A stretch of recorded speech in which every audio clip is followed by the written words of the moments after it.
Well, joining me now is Chief Executive of the Royal Meteorological Society, Liz Bentley. And Liz, just remind us, what does an amber warning mean?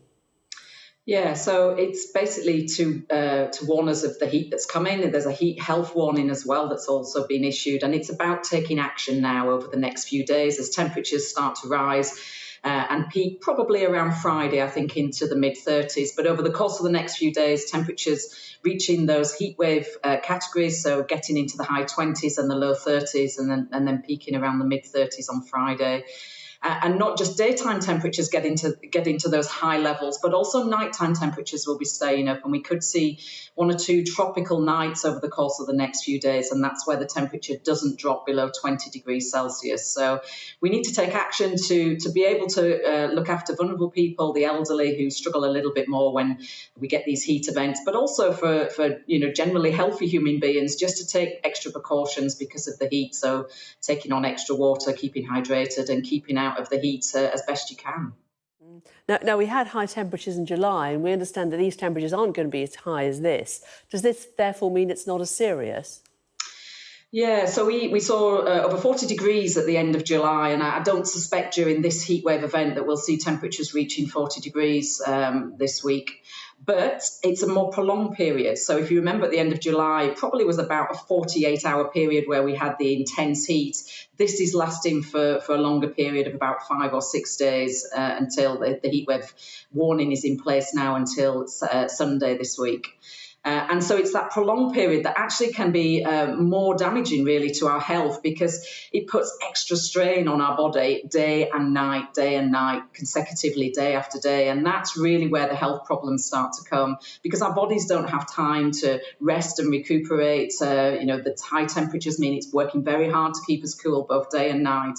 And when you put that extra strain on our bodies day after day, that's where we're going to start to see some problems. People, struggling with heat exhaustion. We often see an increase in mortality rate when we get temperatures this high as well.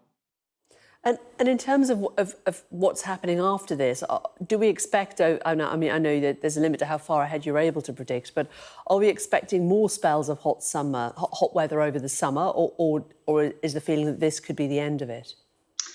So just looking at the forecast ahead, I think, the high temperatures, the really extreme heat that lead to these heat wave warnings, there's nothing in the forecast yet as we go through August. It's a bit too early to really kind of see the detail.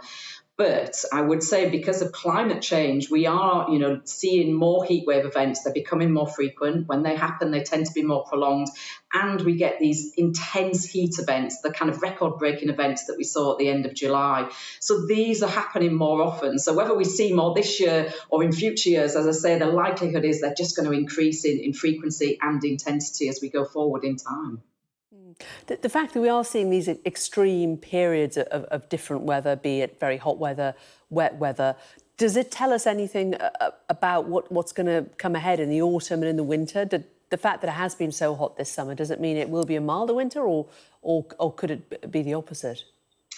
Yeah, so we don't tend to have these linkages to what the weather's doing in one season as to how it's going to change as we move into the next season. We do have seasonal forecasts. We have longer range forecasts that give us that extra detail of trends of whether things are going to be above or below average, whether that's temperature or rainfall. And then we obviously have our climate projections that look decades or, a century ahead. And it's the climate projections that are really giving us that steer to the fact that, if we look forward in time, we're going to see warmer, wetter winters, more likely in future, hotter, drier summers as we go forward in time. And we're already seeing that starting to play out in our changing climate already, but it's going to, lead to a kind of longer trend as we go forward as well. And in terms of that longer trend, that is the pattern, is it, that we're just going to have to get used to? Absolutely. So things that we see as extreme now, the temperature of 40 degrees at the end of July and 36 at the end of this week. If you think we've only recorded 36 degrees in this country 13 times, and 10 of those happened since the turn of the century, since 2000. They're becoming more frequent events, but we still see them as extreme. If we go forward a few decades, 36 degrees or even 40 degrees that we saw at the end of July are going to become much more normal temperatures that we see in the summer, not seen as extreme events as we'd still class them today. OK. good chance to remind everybody to keep out of the sun if you possibly can, and as you say, keep hydrated and try and avoid getting too much of it. Liz Bentley from the Royal Meteorological Society, thank you very much. Thank you.